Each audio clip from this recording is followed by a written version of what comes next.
what you want, when you want it, where you want it. This is The Mesh. Foot Candle Films. Film news and reviews from two guys who really like movies. This episode is brought to you by the Foot Candle Film Society. For a schedule of upcoming screenings and membership information, visit the Society's website at www.footcandle.org.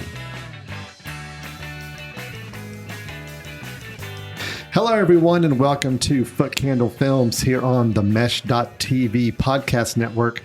My name is Alan Jackson. I am the co-founder and co-director of the Foot Candle Film Society and the annual Foot Candle Film Festival.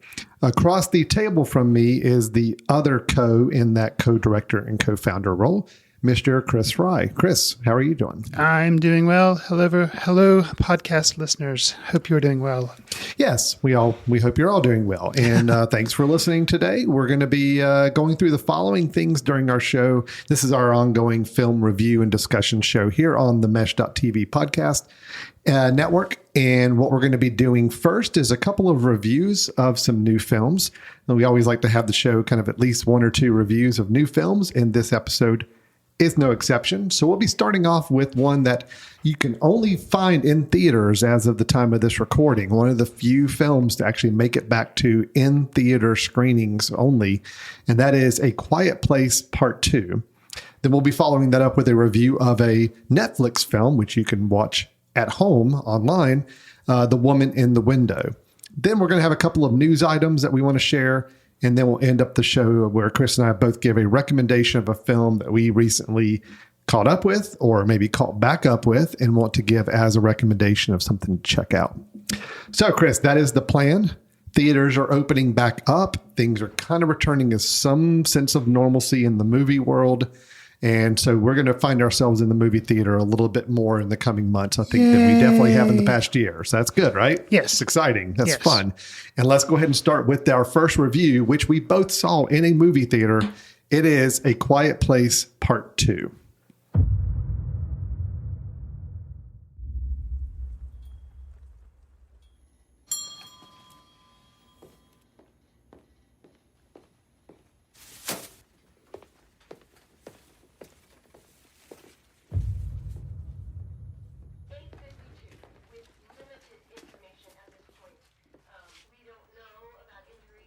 What happened?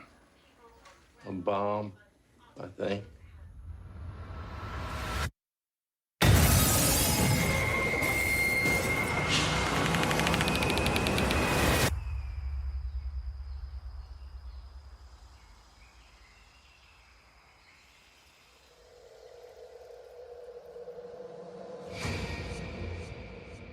I don't know why you came all the way up here. There's nothing left. Sequels. They're often derided as cash grabs and not as good as the originals. But to state the obvious, Hollywood, it's a business. Pouring millions of dollars into a film is risky. So if you have something that works, once, why not try it again? I get it. I'll say with a few exceptions, Empire Strikes Back, Aliens, Batman Returns, I rarely care much for sequels. When smaller budgeted film A Quiet Place, written, directed, and starring Jim from The Office, a.k.a. John Krasinski, hit theaters in 2018, it was a big critical and financial success. At first, it seemed to be a one-off. Then a sequel was announced and due to hit theaters in 2020. It was delayed for some reason, but finally has come out in theaters now. The film picks up where the first film left off, with the Abbott family struggling to survive in a world that has been overtaken by monsters that hunt based on sound. Alan, what was your experience with A Quiet Place Part 2? And do you feel like, without giving anything away, there's enough gas left in the tank to have this machine grind out a third installment for 2023, which has been announced, Part 3, The Return? They have announced a Part 3. They have. Yeah. Okay. Well, I guess I know how you feel about that part. That was pretty succinct. This movie's fine. It's just, it's an inconsequential movie in that I just didn't feel like this is a film that needed to exist. And I still felt like that at the end of the film, which is never a good thing, I think, for a film that's supposed to be part of a ongoing saga, which this has now become. I did like the first one, Quiet Place. I thought it was a good thriller monster movie, what not outstanding, not one that I'm just singing its praises, but I thought it was fine. This one, I just felt was a very mediocre film. I think it had some nice thrills and a few scares in it. But overall, I still had to remind myself exactly where the movie ended up because I just thought, okay, well, I don't really feel like there's been anything that made this sequel worthwhile. There was nothing other than let's watch a family having to be chased by creatures and people they encounter along the way. And it just didn't do a lot for me. I enjoyed the fact that I was back in a movie theater and I got to see it on a big screen. But at the same time, I kind of felt like, well, I don't know if this is the film I really wanted to kind of mark my return back to the movie theaters with, because it just didn't hold a lot for me. It was well made. I mean, and well acted. I think Emily Blunt's really good in it. I like Cillian Murphy in it, who is kind of new to the franchise.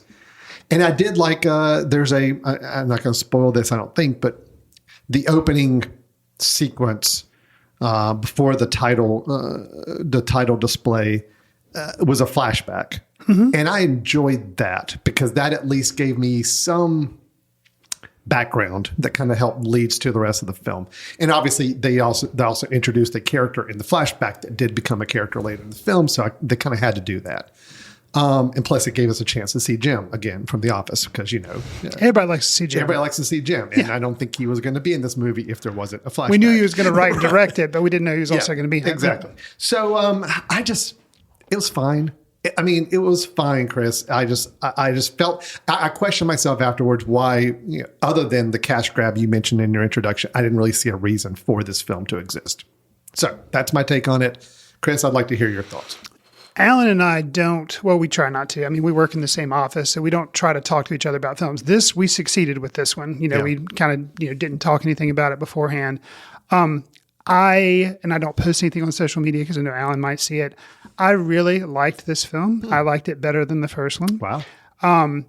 Now, I will say it probably does help that it was not my first movie back in the theater, but it was my second. My first being Mortal Kombat with my son, which let's not even talk about that. Okay, so you kind of had you had an interesting bar set for you already at the Oh boy, did I. Okay, so right. I do not recommend Mortal Kombat. Okay, so moving on to A Quiet Place Part 2. So that is not going to be your recommendation today. It is not. Okay, good to know.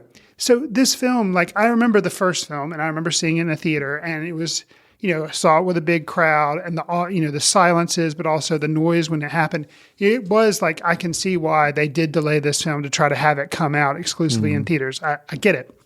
And so for that reason, and I don't know, it was the perfect movie for me to return back to theater because it did have the surround sound. I saw it in a big Dolby theater. Right. It was a pretty good crowd, but of course we were kind of socially distanced. And what I appreciated about it was I kind of do set a low bar for sequels because, basically to keep me entertained in a movie, I have to not be able to guess what's going on. Mm-hmm. And so for this one, in the first movie, I liked the acting. I thought it was an interesting idea, but once they kind of revealed this is how the aliens hunt, there was just nothing that kind of surprised me for the rest of the movie. I kind of knew all the different beats, the introduction of the hearing aid, and I was like, yeah, I bet that's going to end up playing. And it was just very obvious to me. This one from the opening that you've already referenced, the opening is one big flashback, but it was cool to kind of get a little bit of details more about this is kind of what happened with this thing. These are what these creatures are kind of in a way. You get that. But what was also impressive to me is I know going into this movie, Cillian, I'm never sure how to say his name, Murphy. I knew he was in it. And they showed his face in the trailers. And it was here's this big mysterious man. Me going in, I thought, the whole thing is going to be, this is just some random person she runs into. Is he good? Is he bad? Is he going to try to help her? But when he showed up in the flashback, I was like, oh, wow. So they're already saying this is who this person is. So it wasn't just they just dumped him in to give you somebody else because, spoiler alert, but if you're listening to this, surely you saw A Quiet Place. John Krasinski, he died. He died in the first film. So there's not another male to provide this counterpoint to Emily Blunt. So I thought they were just kind of dumping it in there to serve that purpose. but there's so much more to that character. And that idea of he did have a relationship with that family, struggling with like, what to do, what is right, what is wrong, with, trying to do the right thing. For me, there was so much more. And also, for me, obviously, I just like this film a lot. The development of the children in the movie. Millicent Sigmund, who plays the daughter, who's the hearing impaired daughter in the first movie, she was great in the first movie. I think she's even better in this movie. And Noah Jupe, which his scream is amazing. And he's much older now, but he's trying to be, play younger and trying to play vulnerable and everything.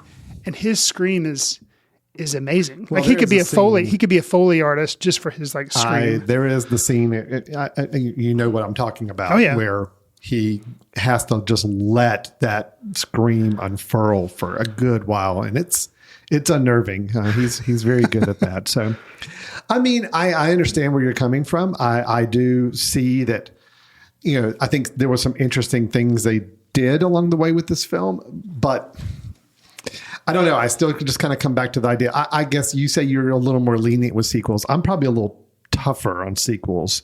And that to me, sequels have got to justify their existence. And because otherwise I'm just looking at it as, is this just a way to milk a franchise to go further? And again, I felt like by where we started and where we got to at the end of this film, it's like one of those like chapters in a book that you could kind of skip over and it doesn't really affect the outcome of where you end up in the book. You're going to keep going. This felt like one of those unnecessary chapters that was just there to extend the story a little bit, but not really develop much. The kids, there was some development. I see that, but I just still felt like it was I felt like this was originally written, The Quiet Place, as a standalone film, and this was their efforts to say, okay, well, now we got to make more money, so how can we make this story longer? And I just didn't feel like it justified it. But I also really appreciated the cross-cutting between the different characters and the different locations and the different action scenes and how they play. Yes, some people could say, well, that's just formulaic to drive up tension, which, well, yeah, it is. No, but it worked for me. And I think, it could be confusing, but it wasn't for me. I thought it was very effective and it helped keep things interesting. Instead of just having one big, long, drawn-out action scene, they cut between different ones to try to, keep your interest. And it worked for me. I like also in the film, they do two different things that were kind of homages, or at least I felt like they were. One was basically it was referencing the first film by returning to the drugstore. Yeah. In that first film, it opens in a drugstore, and this film opens kind of in the same drugstore, but it's not destroyed yet, and the father's picking up water and stuff like that. Well, then, in the wife returns to that same drugstore to get something else. So twice in the second movie, they return to the drugstore. Now, in the third movie, they're going to return to the drugstore 3 times. I don't know, but I thought that was neat that it was kind of like a subtle reference to the first film. And also they pass the burial place that a first child died in the first film. She kind of gets by that. So it's like showing similar things. And like, that just shows like an interesting way to weave certain threads in. So I like that.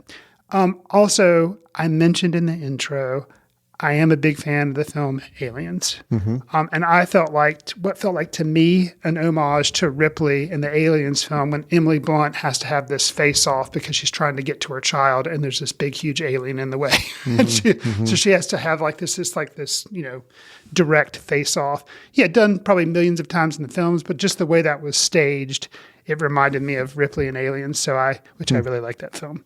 So, I'm a big fan of this film. And I think too, I will admit, it is probably easier. Like I set a low bar for sequels. So when I actually have a good time, it kind of surprises me. And in general, people know I'm not a big action movie or a big blockbuster type person. Generally, the films that get me excited are more like indie type films and definitely not sequels.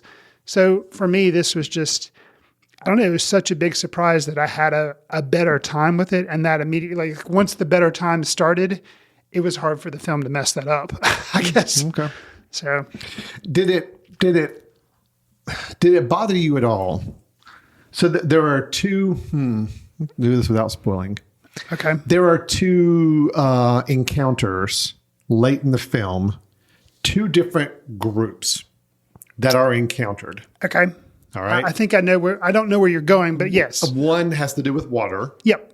One has to do with island. Yes. Okay. Is that fair enough? Yes. I think I know what you're, yeah. And both of them on the surface, interesting concepts. Like just when those are introduced, I'm like, ooh, that actually got my kind of raised up a little bit. I'm like, oh, this is interesting.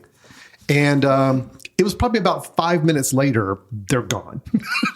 So both situations is One like, because it really comes at the end of the film. Yeah, but even so, I mean, it really is. If you think about, again, I'll do this without spoiling. He's in the credits. I mean, Jimon Hansu is in the film, shows up in a certain role.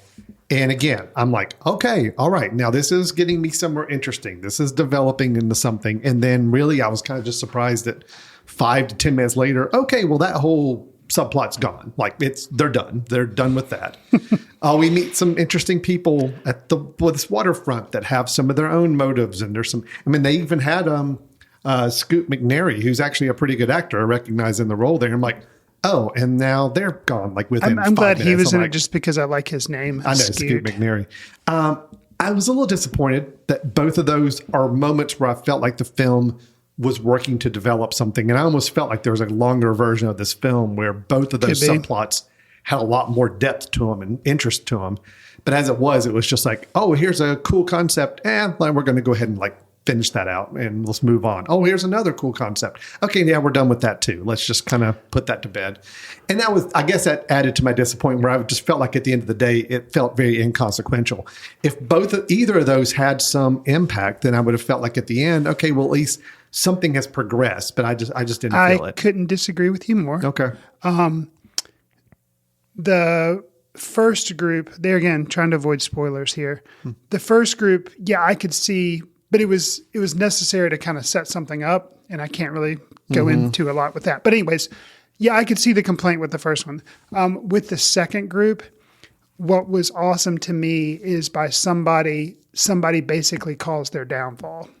Oh, sure. And that to me made it all the work. Like coming there, grace was extended to this person, and then basically. But how much more impactful would that one person causing their downfall been if we got to develop that a little bit more? Well, there's going to be part 3. Yeah, but I mean, okay. Fear not. I can't spoil, but right. I know. There's nothing on that island to continue at this point as much. So anyway, I don't know. It's disappointing for me because again, I wanted something to develop. I wanted this story to go somewhere, and I didn't feel like it. I felt like it skirted with some interesting ideas, and then just said, nope, we're just going to kind of come back basically to more or less where we started out, and that was a little disappointing for me. So, okay. I will say it's a well-made film. I think it's well directed. I do think the action sequences, the thrills, the scares were all well done. I think acting across the board, everybody's on board and performing really well in this, and they're believable. My issue was more with the story and the overall development of this saga, just not taking me places I felt like it should have gone. So, wow, yeah, different experience because I'm definitely higher. I'll say to me too, I mentioned in my setup, and you responded that you gave an ugh to part 3. I do have reservations about it, but I wonder if this changed your mind. Jeff Nichols is going to direct. Oh, really? Yep. So they've already announced the sequel, part 3. What did I say? Because they've actually given it the title. The Return? The Return, yeah. So it's Quiet Place Part 3, The Return, and Jeff Nichols is directing. So I liked the part 2 better than I thought I would, and I actually really enjoyed it. And the fact that Jeff Nichols is stepping in as director on part 3, I'm like, okay, and I think Take Shelter, right. Mud, several other really good films, and the science fiction Midnight Special, which I really liked, and I think I was higher on that than you were. You were, yeah. I still liked it, but yeah, you were higher on it. I'm interested to see what he does. So I'm kind of excited. No, I had not heard that, and that's interesting. I'm also curious what the the title The Return Right. stands for. Well, So, and I think, but who knows if the third one makes a lot of money. From what I understand from nerding out on the internet, which, it's the internet, can't always trust it. First one was supposed to be standalone, but then I think the production company, everything approached John Krasinski and was like, hey, we really want, he's like, He said, well, what story ideas would you have? And he pitched ideas. They liked them and then he eventually agreed to be the director. I think while he was making this, they're like, oh, we want a third one. And I think it is supposed to be just 3. It is supposed to be a finite trilogy. Right. I mean, unless the third one but does to really me, like if it really is going to be like maybe while doing the second one, he wrote the thing for the third one. It's like, I'm not going to direct it, but I don't know. I'm excited. Obviously, I like this one. So even though I'll go into the third sequel with a little lower expectations, but Jeff Nichols, I'm interested. Okay. So. All right. That is A Quiet Place Part 2. It is available right now only in theaters. It may be making its debut online maybe sooner than films previously had in the past, from what I understand. But right now, as of this moment, the only place you can see it is live in a movie theater. Directed by Krasinski. I don't even think I mentioned. Did I mention that in the setup? You mentioned that in the setup. Yeah. Directed by Jim from The Office, as we better call him. Yeah. All right, Chris. So that's our first review. Let's go ahead and move on to our second one, which is a film by director Joe Wright and starring Amy Adams. It is The Woman in the Window. This is a safe place. I'm agoraphobic. I can't go outside. I've been slipping, getting into a really dark frame of mind.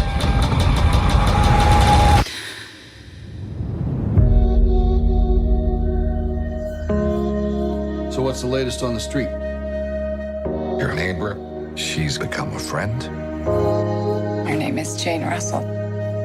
Do you want to go outside? I have a shrink of my own.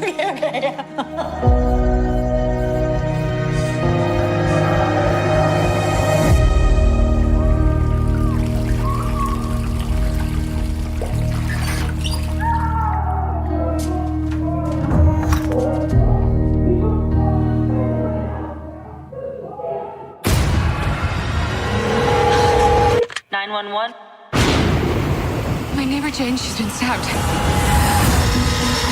Detective Little, NYPD. Where's Jane? Mr. Russell believes that you made a mistake. You have never met my wife. Ma'am, you all right? I know Jane. Jane's been in my house. I'm Jane Russell. I'm not crazy. I know what I saw. They're all hiding something. You will not Never met my mother. Stop watching our house. Your doctor said that your meds can cause hallucinations. I'm not hallucinating.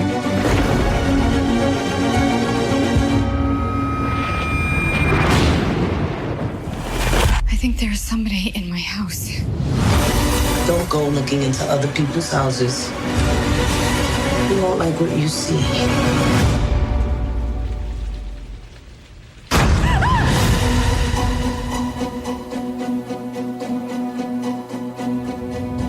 Chris, it's no secret. I love Alfred Hitchcock films. Always have. I just huge fan. Psycho is one of my all-time favorite films. Rear Window is also one of my top films, which obviously is going to lead a lot of comparisons to how I set up this film. Sure. The Woman in the Window, starring Amy Adams, directed by Joe Wright, who Joe Wright also directed a film I'm a big fan of from years ago, Atonement. I think I was a lot higher on Atonement than you were. I think you were. But it was definitely one of my top films that year it was released. Since then, Joe Wright's films haven't really done a lot for me since Atonement. Unfortunately, that was kind of the last one I can tout as, hey, that was a really good film, I think. And this film, before I even watched it, I had already heard a little bit of buzz online. Unfortunately, if you're on Twitter, you just kind of see these things. And it was not being treated kindly from a lot of things I read. So I went in already with a little bit of a low expectation on this film. I knew the concept, which I'll read the synopsis for you. It is an agoraphoric woman living alone in New York begins spying on her new neighbors only to witness a disturbing act of violence. And obviously, Rear Window comes right into play there. Sure. And I think they even play off that even in the opening scene. Yeah. There is a reference to Rear Window on a TV screen being played. So they know what they're doing with this. Sure. But we do have Amy Adams starring as this woman living alone. She has to carry most of the film as you kind of see the world through her eyes, and you see this encounter with people around her in the buildings. Of course, she's afraid to go outside. She has some family dynamics that you learn and explore throughout the film. And it definitely goes into the thriller category, just like Rear Window did. Build up the suspense and then turn it into kind of a thriller film. Chris, my question to you is, I don't know if you're a big fan of Rear Window or Alfred Hitchcock in general. Does this film even hold a light to classic Hitchcock, what it's trying to go and emulate here? Or do you feel like this was a wasted effort and one that got honestly quietly released on Netflix without a lot of fanfare, which is never a good sign? But it was supposed to come out in theaters in 2020, but didn't. Yeah. And then they just kind of, So is this worth some of the scorn that it's getting online, or do you feel like there was something more here? Well, I enjoyed watching the film, and I will say, is it a Rear Window? No, I'm a big fan of Alfred Hitchcock too. I, love his movies. I like Rear Window as well. Don't know if it's my favorite. I've never really thought about what would be my favorite, but I do like it. And no, it's probably best. I think it was, I guess, admirable of the film. They just come right out from the opening credits. You see a scene playing on a big screen TV of Rear Window. So they kind of acknowledge, hey, we're paying homage. And I guess it's good they did that because it's so obvious that the film is doing Otherwise, the film could almost just be seen as a ripoff. But they're like, no, we're doing an homage to this. And what's interesting is this film is based on a book.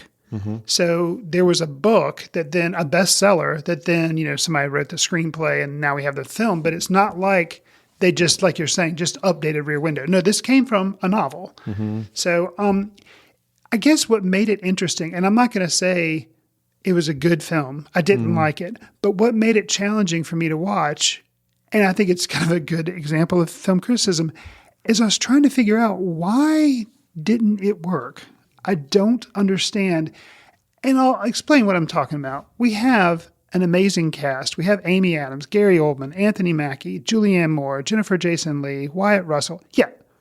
And they're all acting and doing a great job. So it's not a performance problem with any of these great actors. Joe Wright, he is a capable director. He directed Atonement, Hannah, Anna Karenina, Darkest Hour. So it's not like he's a first-time director who doesn't know what he's doing. So I'm just confused as far as like what didn't work. And what I can come down to, I think it may have been a problem with the screenplay, and maybe the director wasn't exactly sure what kind of movie he was shooting. And the screenplay, there's something else interesting. Tracy Letts, who is in the film, you may know him as Lady Bird's dad. He's an actor and playwright. He is in the film. And what's interesting to me is he was uncredited. Yeah. Which I thought was odd. But he wrote the screenplay, and he's in it as a counselor to Amy Adams's character. So I don't know if it was just a matter of, maybe being in the screenplay and then he was in the film. So it was like like maybe this thing, like, I'm not going to point out to him that I think some things don't work. Maybe the director doesn't. But it just, to me, problems with tone, whether in how it was shot or the script, it starts out as like, okay, this is an Alfred Hitchcock. It's like very staged. But then at some points they're like jump scares that seem very B-movie-esque, with like a blood splatter and a close-up of a hand on a window, and then like a bump in the basement that just with the odd music cue. It just seems odd. And then at some point, probably 2/3 through the film, there is a car that is done like a diorama in like a living room, just like you're like, whoa. And it looked to me, which I liked this film, I'm Thinking of Ending Things, that other Netflix film that was done by what's the guy's name? Charlie Kaufman. Thank you. Thank you, Charlie Kaufman. It was a very like Charlie Kaufman-esque moment. And I was like, whoa. So it just like, it was shifting gears constantly and it never found like a rhythm. So that's kind of my opening, how I felt. So what yeah, I mean, you stated you weren't the biggest fan. No. Actually, I did like this film. Oh, okay. Actually, I was kind of surprised how much I enjoyed it. I question myself too, what didn't work for other people, because it actually worked for me. I found it to be interesting. I was generally surprised at points at some of the plot twist. Of course, I wasn't sitting there trying to figure things out either. I kind of just checked out, like watching it. So I'm just going to let it kind of go on and see where it takes me. I liked it. I mean, as a Rear Window homage, yeah, it works. I mean, it's the same idea. She's looking out the window. She's spying on neighbors. She sees something. She reports it, and people don't understand or believe. And very Rear Window-ish, same idea. Right. But this worked. I mean, they set up a situation where it could have gone in many different directions. Is she imagining things? Does she have some psychotic issues? Is she, telling the truth? And are people around her manipulating her? You don't know. And I like the fact that I think they kept me guessing for the most part. And like you said, I think the acting was good all the way around. Julianne Moore, I thought was great. She's in the film for just a few key scenes. She was really good. Gary Oldman also just a few key scenes. Very good in his part. Jennifer Jason Leigh, again, not someone I even expected to be in the film. And when she kind of showed up, it was nice because her appearance is meant to be kind of a surprise and shock. And Brian Tyree Henry as kind of the detective, I thought was really good. I mean, he had a couple really good scenes, even one towards the end, kind of in the resolution of the film, that I thought were really good and kind of broke a little bit of the stereotypical caring detective motif. So I liked it. Okay, I'm not gonna spoil things for people. Yeah. But let's talk about I think it's rhythm with the film and tone. Those are my problems, and I don't know if that's direction or script. But I think it's a combination of the two. But without spoiling anything, I'm going to try to talk about the curveballs. Okay. So there's an identity curveball. Okay, and I'm going to call that the first identity curve. We have an identity curveball. That one worked. For me. Okay. Then we have a second curveball of Anna's backstory. Yes. That did not work for me so much. I think because it was such a Charlie Kaufman shift in tone, shift in mood light, like all this it just was like, it didn't work for me. Okay. See, it totally worked for me. Okay. Because they had set up a premise about her family relationship that I bought. Okay.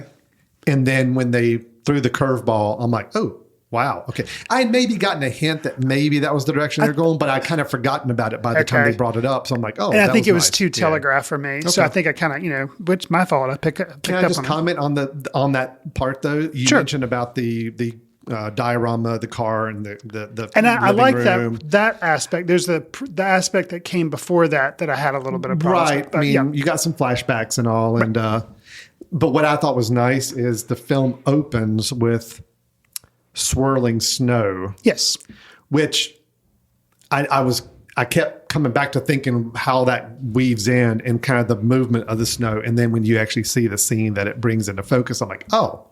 I actually like that. I thought that was a nice visual motif to bring in because snow swirling in the way it didn't really make a lot of sense, but yet you see the scene, you're like, all right, I get it. Yeah. Okay, before I move on to the third curveball, because I feel like there are three, what bothered me is I don't feel like the transitions worked very well and with the car in the kitchen diorama scene. Mm-hmm. And here's why, because I think expectations – Joe Wright is capable of better. I point to Anna Karenina, which was a film I think you and I reviewed a while ago when it came out. The film overall is a period piece. Yes, some of it bored me, but I liked how he had this whole thing like it was a theater motif and the curtains would open. He would do all this weird things with like the theater was the stage and then it was just really interestingly staged. So in this, I'm like, dude, do better. You're capable of doing better. And I felt like it wasn't up to what I thought he was capable of. See, I kind of felt like, I felt like the house as a whole was an interesting set. And I do think he played with some things. I mean, towards the end of the film, there were definitely some movements within the house as the film was wrapping up that were kind of more stagey and kind of broke the wall a little bit, And which by was nice. kind of more stagey, I think you mean really stagey? Well, yeah, they were. But I mean, I liked them. I thought they were neat. I felt like playing within the whole spying on or, watching neighbors through windows. He did a little more stylistically with it than I would have expected. So I don't know. I got more of his directorial input in it than maybe you did on that. But yeah. What was the third curveball? So the third curveball, there again, avoiding spoilers. Yeah. But the third curveball comes kind of at the end and worked for me. I liked it, but then kind of a reveal about what is actually going on. I liked the reveal, but then my problem was then it just slid into a B-movie 80s, 90s horror slasher flick. And I was agree. it stopped, it tried to be intelligent and then it just devolved into I agree. The last hacker slasher. The last 5 minutes climax, is not the best. I mean, and it was probably the least interesting part of the film. And if you think about it, at the end of the film, she's magically cured and then leaves this house. And you're like, wow, really? After all that, you've had agoraphobia. And now after having this dramatic closing scene, 80s slacker. But just like, just like any good story, I mean, the character has to push themselves out of their comfort zone to fix a situation, which is what the climax was. True. And that kind of caused them to now be able to move forward and progress. So I bought that. Maybe just too rushed. I will admit we don't know how much time passed from that climax to the epilogue and all that. But I'll admit I'll say the rooftop climax, it wasn't the best in the world. And it did have a lot more of that 80s thriller slasher film type of feel to it, which was not great. There's a scene and a shot of Amy Adams getting something on her face, which I thought was ridiculous and kind of bad. And unfortunately that was not well done. But outside of that, I was really enjoying the film. I made it through that climax without, just getting frustrated with the film too bad. And then I thought it ended nicely as well. So I had a good time with it. I don't know if this is just a matter of this is just the film that, people just want to kind of dump on. Right. Because even your criticism was more well thought out criticism than what I've been hearing people say that just say it's trash or dumb or whatever. I don't get that at all. I thought it was entertaining and fun. Had a couple of issues, but overall I thought it was still a good piece of entertainment. So I don't know. Maybe this is just the film that everybody wants to pick on this month. Who knows? Well, I'll say something else, which, if none of this makes you interested to see the film, that's fine. Or maybe it does make you interested. Sometimes, like, if somebody rags on a film, like you're saying, dumps on a film, I'm just like, okay, what's wrong? It actually intrigues me to see it. Kind of the Serenity effect. With Matthew McConaughey. Yeah, absolutely. And that was just enjoyable, like, man, because it was such a nutso film.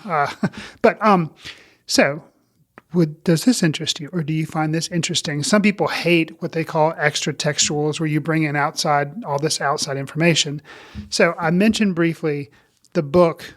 This was based on a book. Yeah. Okay, well, the writer is A.J. Finn, which that's a pseudonym for a literary critic named Daniel Mallory, who has been accused of lifting significantly for his book that the movie's based on from another film called Copycat, starring Sigourney Weaver, and who is a character who gets attacked and becomes agoraphobic and has yes. Interesting. Right. I have not seen Copycat, but I remember it, but I had not seen it. But that may be part of what's leading to some of the criticism. Some of the critical, if that backstory's out there, then, Well, and here's a little bit more. So it makes like the Daniel Mallory person, he's not a character, he's a real life person, the author who wrote the book that this is based on.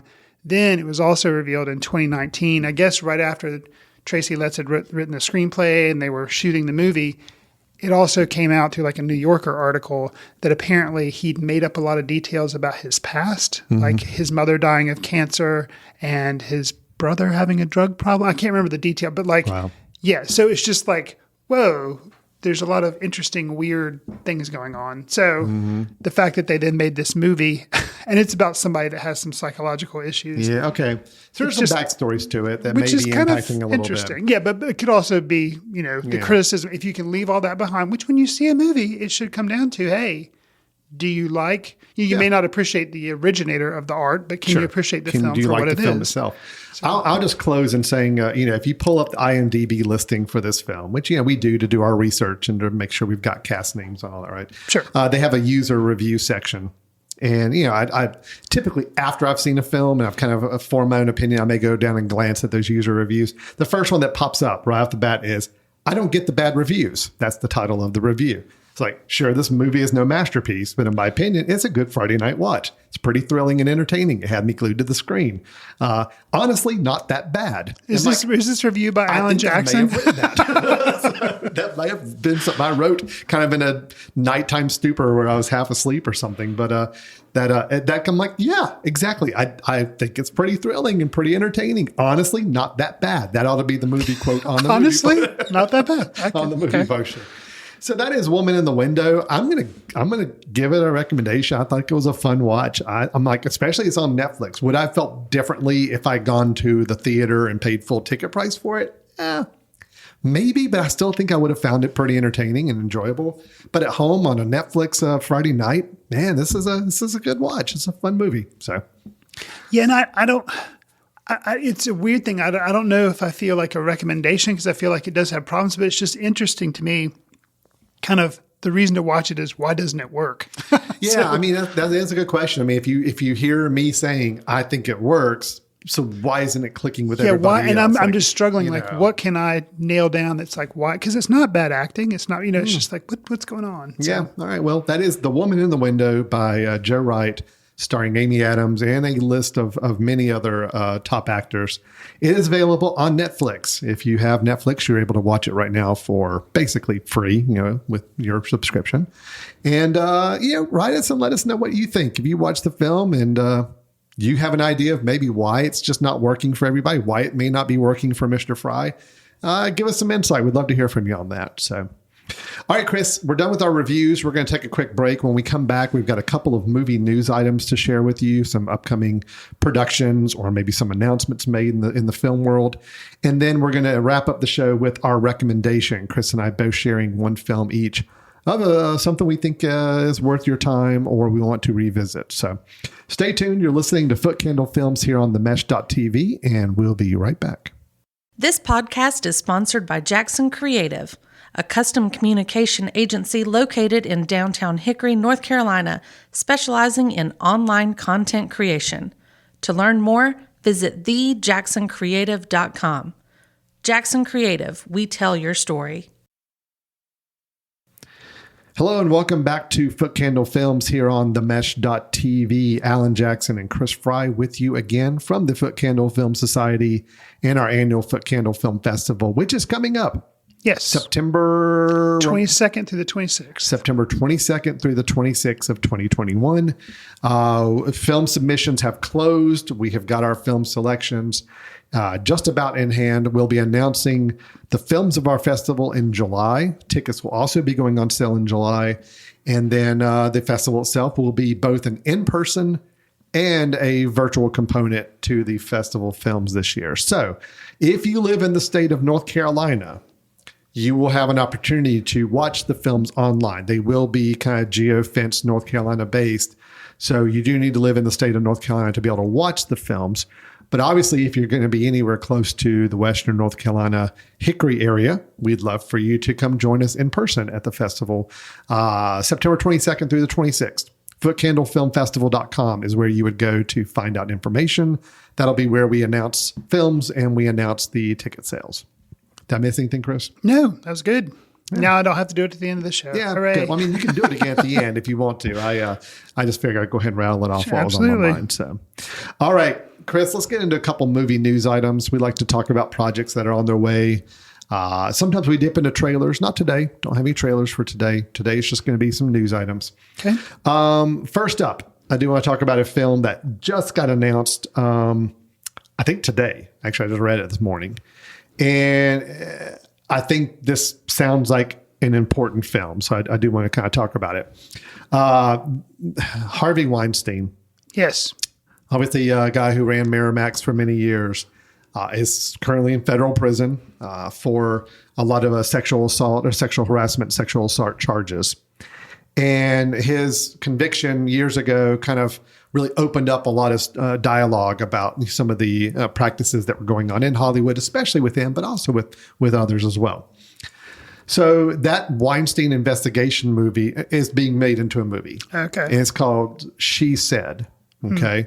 And it's going to be based on the book, She Said, Breaking the Sexual Harassment Story That Helped Ignite a Movement. The book is written by, I don't have that in front of me. Megan Twohy and Jodi Kantor, who are the two people who held the investigation, like were two of the investigators in this process. And then they wrote the book afterwards about it. So Carey Mulligan and Zoe Kazan have been attached to play those two investigators. So the film will actually be the two of them working to uncover this widespread sexual harassment and assault allegations against Weinstein and his company that got him eventually sentenced to 23 years in prison.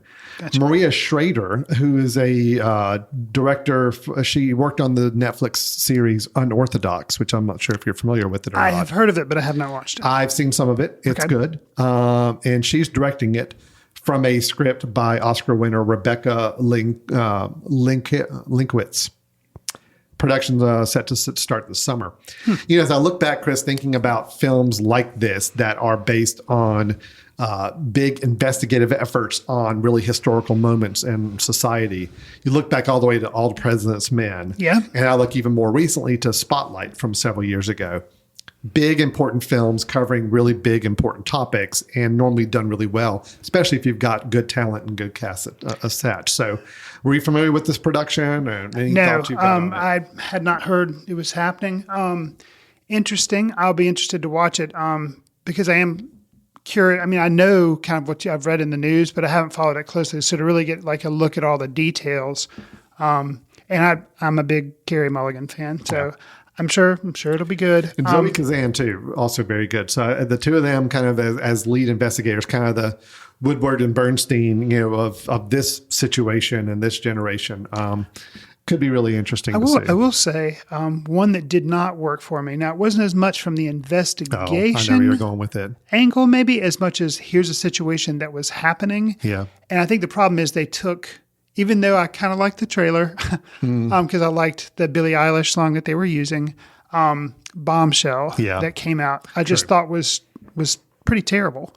Bombshell was not good, and that you're right. I did think about that film when this was announced, but this just seems to have more, I don't want to say clout to it, because I mean the other one had big name actors and people attached to it. I don't know, just something about this. I mean, going after the practices of Fox News seemed to be kind of an easy target. Going after Weinstein and really exploring what happened there, that was a big moment. And not only the Me Too movement, not only in just overall awareness of sexual harassment issues, but Hollywood in general. Hollywood was just shaken by this thing with Weinstein. So I think there's just a lot more meat here to kind of uncover and work with. And like you said, the details too. I mean, Bombshell didn't really care about the details and really helping us understand what was happening and why. We just got to see the impact it was having on some of the women involved. And it just seemed to be like leering and kind of like winking, like in this, this is happening to Fox News. This is happening to Roger Ailes. Right. Isn't this awesome that this, and you're just like, I don't know. Well, and see, the problem with Weinstein is, I mean, there's a lot of actors and people involved that were partners of Weinstein. They worked on his films. I mean, you take Tarantino did all of his films through Miramax, and it's just, so there's a lot of, it's interwoven into a lot of Hollywood already. So an expose on this and a film about this does kind of uncover a lot of seedy things about Hollywood in general and some of the culture that existed there. So the more you talk about it, the more, it sounds terrible to say, the more excited I am, but I'm interested to learn. And I really hope, which I guess it's going to be a legal nightmare, but I guess if they base it off the book, that they keep a lot of the names and a lot of the stuff so that, as opposed to just making up, Bob Smith, who's the director. Yeah. Like, No, it's I gotta be hope they can, authentic. I hope they can keep like you say, references to Tarantino and other people that were kind of in the mix, not that, I hope they can keep all that, but we'll see. I was remiss in mentioning it. Megan Twohy and Jodi Cantor are the two authors of the book and the investigators to begin with were with the New York Times. I just didn't want to mention they were New York Times reporters who are the ones who really dug into this situation with Weinstein and then wrote the book that the film is being based on. Okay. And that's who Carey Mulligan and Zoe Kazan will be playing. Gotcha. All right. So that is She Said. It's under production this summer, so it could be maybe late 2022. Okay. Could be kind of the target area for that, to keep our eye out for it. Seems like that would probably be an Oscar movie. I mean, just because of the importance and the people involved and everything. I would expect so. Sure. Yeah. All right. Let me move on to another movie news item. Chris, the Cannes Film Festival. Yeah, I've heard of it. You've heard of it? Yes. Haven't been invited to it yet, but Types of films you normally consider and think of when you hear the Cannes Film Festival. Well, they were supposed to play French Dispatch last year. I think Wes they actually Anderson, are. Yes. quirky, independent. Yeah, and I think they actually are going to get to play it this year. I mean, it's typical. It's the place for prestige pictures to come out. So and high profile prestige, like Sundance gets a lot of pictures that you don't really know of or earlier directors in their career. I mean, they still get big name directors, but Cannes is where you'll see Scorsese or you'll see Wes Anderson or you'll see, just big name directors. Or you'll see Vin Diesel. Nice. Because F9, the latest installment of the Universal action-packed Fast and Furious franchise, is going to be the planetary blockbuster heading to the Cannes Film Festival. Is this something they normally do? Have a big blockbuster? Don't know. Okay. I mean, it's certainly surprising to me. They supposedly, the Cannes chief, Thierry Frumel, told Variety a while back that there would be a planetary blockbuster premiering during the 2021 Cannes Film Festival. Now, see, if that was like Dune, I'd be like, okay, I get that. He told journalists, like, if everybody was asking, who is this going to be, what film is this going to be, they expect him to unveil the title during the June 3rd press conference. And all he did at that point is told them that the movie was not Dune or No Time to Die, the James Bond movie, or West Side Story. That was the ones people were all guessing. Instead, F9, the ninth installment of the Fast and Furious franchise, which opens June 25th here in the United States, is going to be having its French premiere and the featured blockbuster at the Cannes Film Festival. I mean, yeah, I just don't like. The only bigger surprise would have been like, oh, it's a new Star Wars movie. I'd been like, really? Like that? Like, yeah, I just don't. I mean, who knew? Yeah. I don't remember ever hearing of something, and it's like it's a sequel that's 9 into it. I think I've seen some big films go to Cannes, and it's ones that are, I guess, quote blockbuster films, but typically they're ones that have a little more artistic quality to them. Not racing, racing cars. I haven't seen F9. I can't sit here and rag on it and tell you it's a bad movie. I've only seen one of the Fast and the Furious films of all the other 8 out there. So I'm not the one to see. Alan, are we going to review F9? Well, and if so, are we going to the other 8? I don't know. That's Chris, a good I already question. have a problem coming up with one film for a recommendation on an episode, let alone 8 automobile racing films I had told myself, but this was when I thought there was still a chance that F9 was going to come out, that I was going to marathon all the Fast and Furious movies. More power to you, brother. So that before the 9th one came out, because I'd only seen the first one. Yeah. And and I think I made it to the 3rd, and then I stopped. Well, I mean, you made it farther than I did. And again, I hate casting stones on films that have not come out yet. I mean, granted, F9 could be the Terminator 2 of our generation. It could be the Aliens of our generation. Who knows? I don't know. Right. But history is telling me probably not. And I just thought it was fun. I had to do a double take and make sure it wasn't like an Onion article. It sounds like it would. F9 was going to be like the big premiere film at Cannes Film Festival. And I know you're right. They have done premieres of bigger films in the past, like blockbuster type films, but I don't ever they'll do like Once Upon a Time in Hollywood for Quentin Tarantino. So everybody knows, I mean, he's kind of an arty independent, but he's also huge, and they'll do that there or something. I get that. But it's just not the same. Like, I wonder if it's an appeal because they got the stigma a while ago when it was the whole, I guess, Roma and Netflix. And it was like, oh, well, we don't accept films that are being streamed. There was this whole stink about who they were accepting. If they're going to have they have to premiere in theaters. They can't just go to digital. There was some big stink with Cannes. So I wonder now, because of pandemic and everything, are they trying to be like more relevant or more cool by having F9? Like, it's just weird. Yeah, it is very weird. That's a good way of phrasing it. It's weird. All right, so that was my second news. I do have one quick other news item that's going to lead into my recommendation. So I'll go ahead and hit this news item just because I'll explain why I decided to bring this news item up. Sure. Indiana Jones. I've heard of him. Yes. Familiar with the person. 40-year anniversary, right? Yeah. So Raiders of the Lost Ark came out in 82 or 81. Okay. So yes, it would be 40 years this year that it came out, the very first one. And they are working on a fifth one. Gotcha. Now, mixed feelings on this, Chris. Spielberg is not directing. He's not directing. James Mangold is directing. Okay. I'm a big Indiana Jones fan. Love the character. But I recently just went through a rewatch of all three films with my youngest son, who had asked to want to see them. I noticed you said all three. There are four. Oh, that's true. I did say, oops. I watched all three. All three films. There is a fourth that we did not entertain because I do not like it. Okay. But we did watch the three films I consider to be the trilogy that you watch. And so I'm curious about the fifth film. As you mentioned, I'm not a big fan of the fourth one. So them announcing a fifth one was not something I was overly excited about. But, different director, different mix of people involved. Who knows? Mads Mikkelsen has been cast in it. He's going to be in the fifth film, which I think is very let's just say he's probably going to be a villain. You would think so, but who knows? Then who is the person that does the show Fleabag? Phoebe Waller. Phoebe Waller Bridgers. Yes, sure. Let's go with that. She's also in it too. Okay, I like both of them, so I'm like, okay, that's good. I like the casting choices so far. Okay.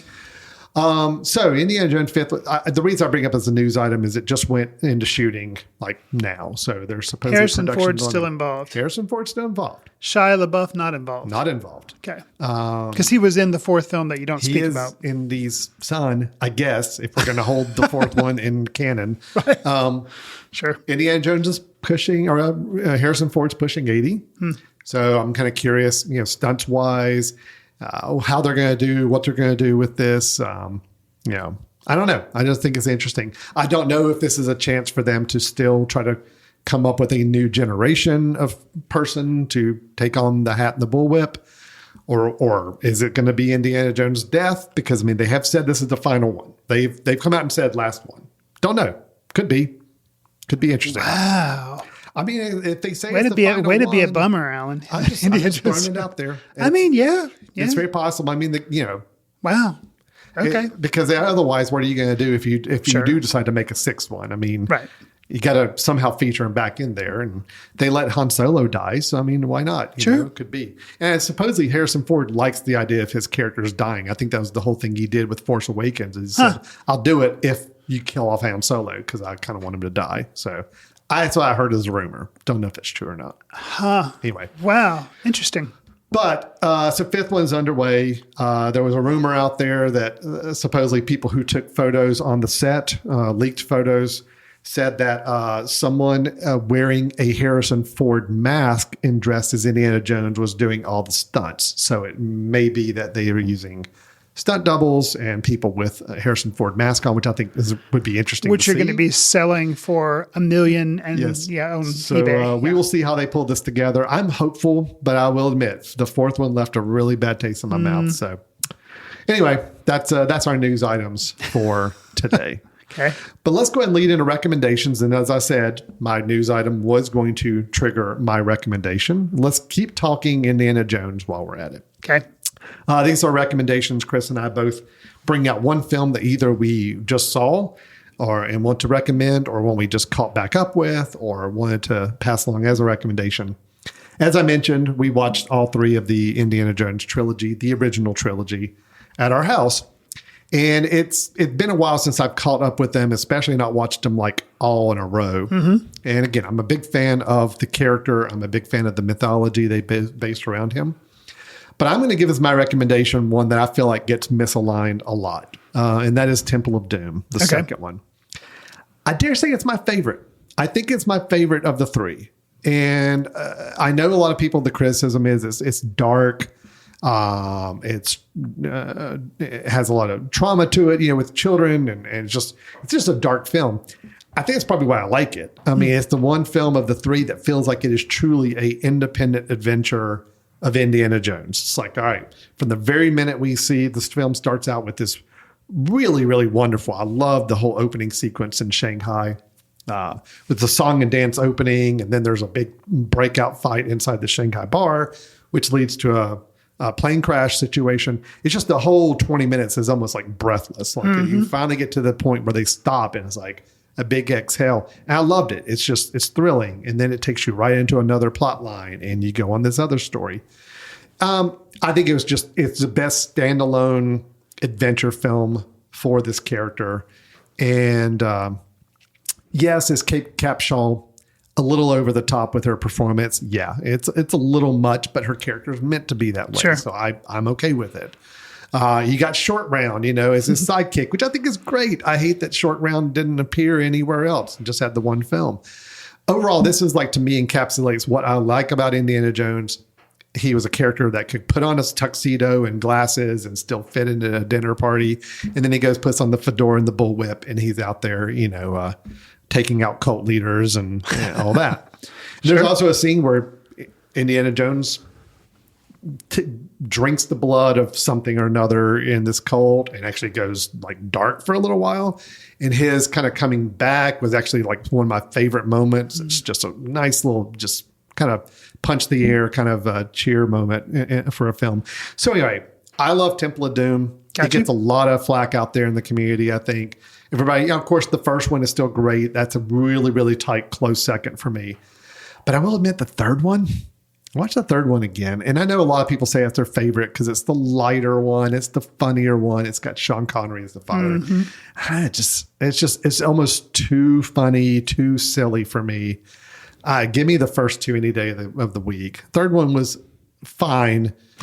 But then I felt like the fourth one just took it to a whole different level. I don't want to get into. So gotcha. Your thoughts? I mean, I know you're a fan of those films in general. I am. And oddly enough, I think the second one might be my favorite too. Okay. I do like the first. Good. I need to revisit the third. I haven't seen the third in a while. I don't think it holds up very well. And I know I'm not a fan of the fourth. Although I think actually I like it better than you. Because I think where it goes with the UFO stuff, I was like, because I like science fiction. But I need to see the third and the fourth again. But yeah, the second one's, it's just good. And I know a lot of people, I've mentioned that in conversations and honestly gotten into arguments with people who say the second one is not a good film. I'm like, no, you're wrong. You're wrong because it really is. Okay, yes, the minecart chase. Okay, how practical is that? It's really dumb, but it's super fun. So I'm okay with that.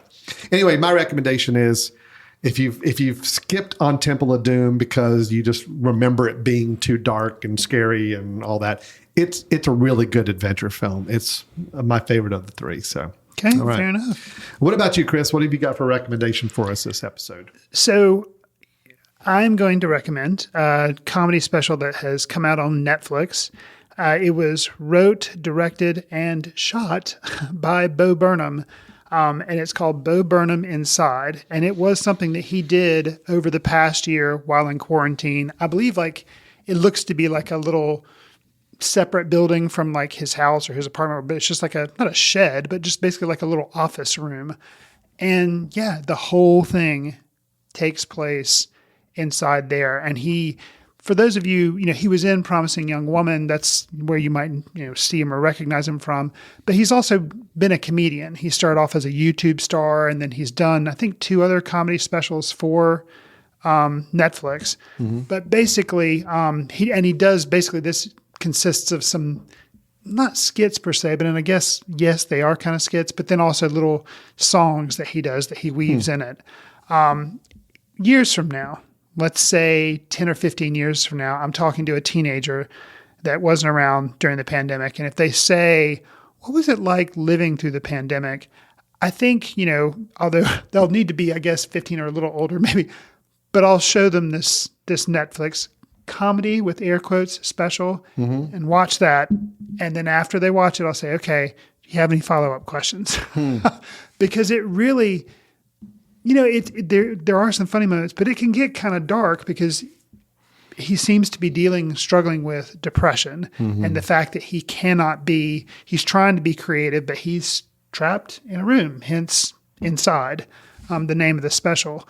So I've seen it 2 times all the way through, and then I've gone back and watched little segments of the songs that he does because they've just been sticking in my head. So, yeah, that's my recommendation for the show. Not for every, you may not care for his brand of humor or dark humor specifically with this one, but it really it knocked me out. So Bo Burnham's Inside is what, and that's on, you said Netflix? Netflix. Okay, yeah. Netflix. And then my recommendation is Indiana Jones and the Temple of Doom. So 2 completely different polar opposite films, but that's the nice thing about our shows. You get a lot of different variety of recommendations to listen to. All right. Well, that is our show for today. So again, reviews that we had of the film A Quiet Place Part 2. Chris, very high on, very positive on. Me, not so much, but it's an okay watch. I'm not going to, I just didn't see the point, but we disagreed on it.